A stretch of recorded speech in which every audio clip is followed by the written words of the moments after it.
Oke, jumpa lagi di Geowater Channel Indonesia.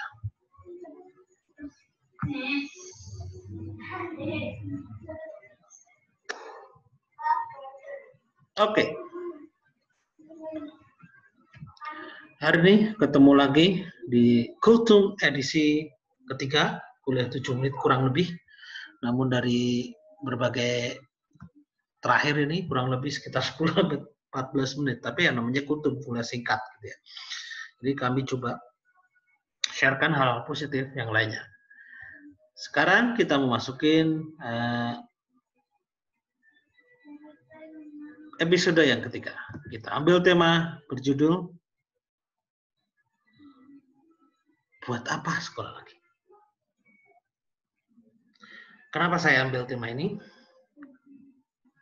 Karena untuk sebuah pekerjaan sekolah pasca sarjana yang saya ambil, yaitu master dan doktor atau PhD, atau ngambil sekolah S3, S2, S3, itu adalah sebuah part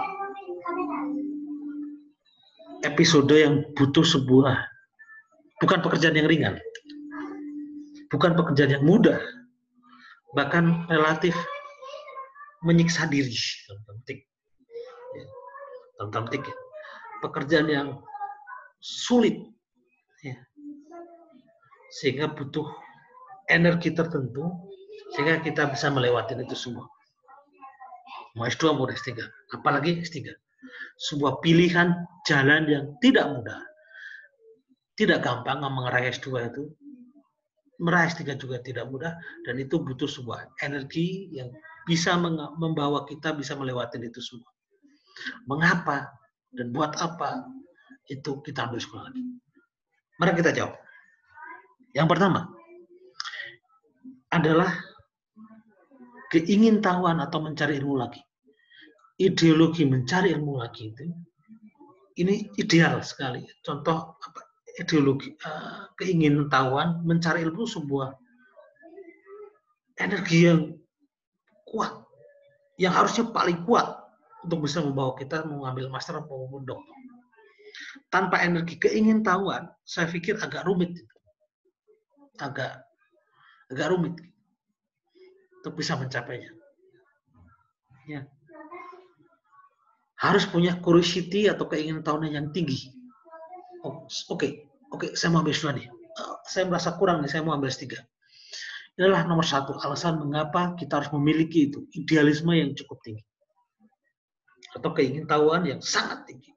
Itu energi yang super luar biasa. Saya yakin akan rumit kalau nggak punya energi ini, nomor satu ini, untuk ngambil PhD terutama. Kalau tidak punya keingintahuan yang tinggi, memang pengen cari ilmu. Yang kedua, biasanya orang sekolah itu karena memang kebutuhan pekerjaan. Jadi, saya ambil contoh dua. Saya punya teman background-nya ST, dia dapat kerja di sebuah kementerian atau sebuah kementerian gitu. Kemudian dia menjadi seorang struktural dan dia merasa butuh karena dia manajemen gitu. Ya ambil ada S2 magister manajemen. Kebutuhan pekerjaan. Ada juga teman saya dari S1, kemudian dia teknik geologi, dia bekerja di sebuah perusahaan oil company, dan dia ternyata ditempatkan di bagian yang something papers, berbeda tapi masih ada kaitannya, tapi serumpun dia ngambillah dia geofisika. S2-nya geofisika. Ada juga dari S1-nya geologi, kemudian dia masuk ke jurusan S2-nya perminyakan. Kebutuhan pekerjaan, karena dia bekerja di perminyakan, dia harus berusaha mengeksplor kemampuan untuk kebutuhan kerja. Jadi banyak profesor yang kemudian ngambil, profesor ngambil S2 yang lebih dalam, karena S1 kan sebuah state yang masih general. Pekerjaan itu sebuah energi juga. Kemudian yang ketiga, itu biasanya orang sekolah itu karena untuk mendukung jenjang karir. Maksudnya beda sama nomor 2 ya, mendukung jenjang karir. Saya ambil contoh sebuah dosen. Dosen itu akan lebih peneliti atau rekayasa karirnya akan lebih mudah secara jenjang kompetensi kalau dia misalkan ambil PhD. Ya. Karena banyak hal gitu. Ya, karena ketika misalkan PhD, maka dia bisa membimbing S3 juga. Ya, S2 membimbing S3, maka dia menjadi sebuah ya beda gitu. Membimbing S3 dia akan menjadi suatu loncatan lagi secara jenjang karir. Karena beda membimbing S3 dan S2. Pun begitu kalau dia sudah S2, dia bisa membimbing S1 dan S2, tapi dia tidak bisa membimbing S3. Gitu. Dan itu akan mendukung jenjang karir. Pun begitu peneliti. Ya. Seperti contohnya sekarang di peneliti itu kalau bisa profesor riset itu hanya yang bergelar S3. Yes, mendukung jenjang karir walaupun nggak profesor juga peneliti. Gitu. Clear ini. Yang ketiga menjadi. Namun demikian, saya menulis ada 4 yang saya rasakan personally itu ada impact yang lebih besar, dampak yang besar sekali terhadap ketiga alasan ini.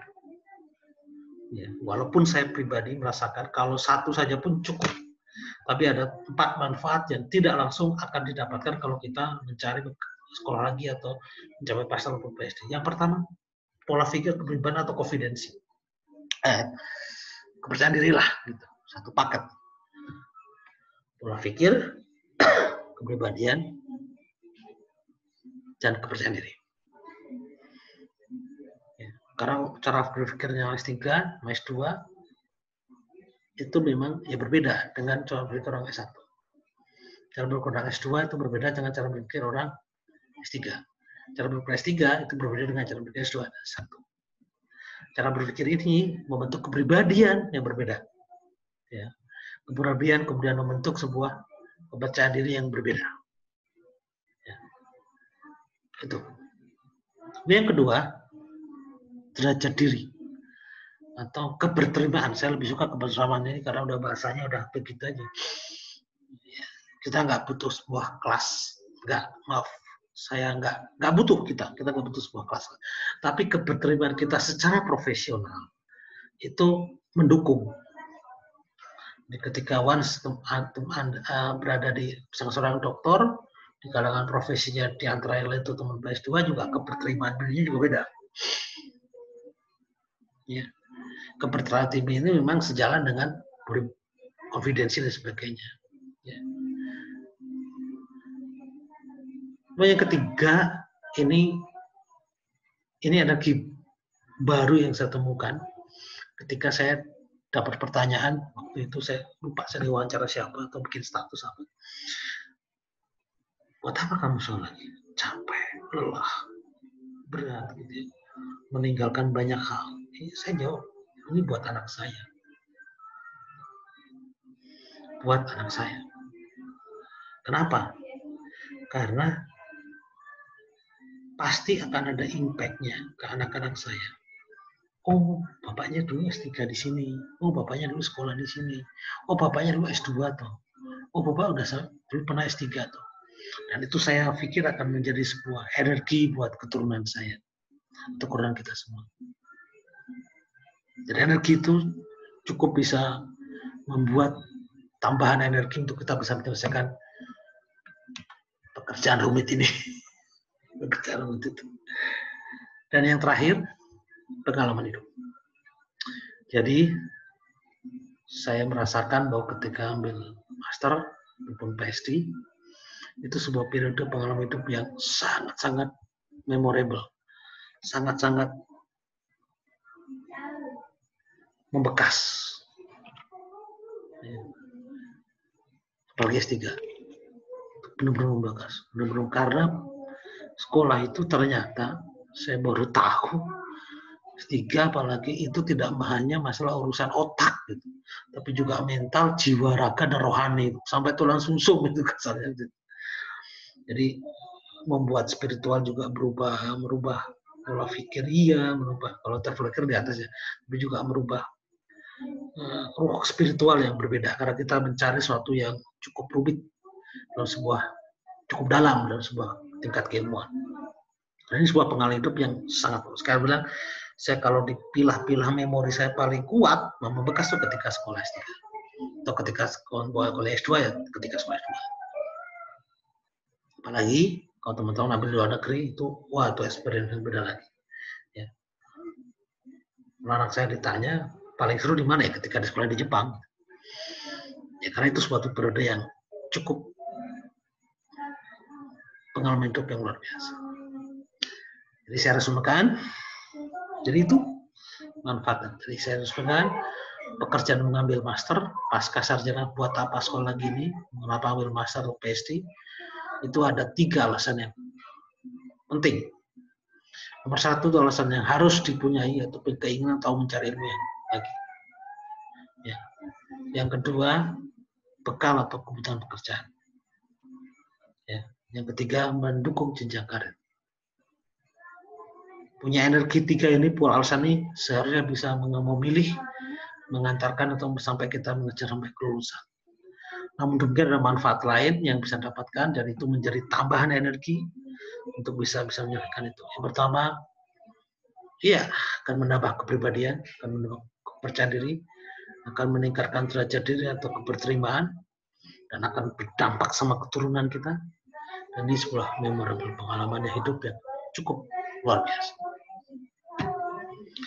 Oke, demikian episode ketiga. Kultum, kuliah 7 menit, kuliah kurang lebih 7 menit. Nantikan Kultum di episode berikutnya. Bye-bye.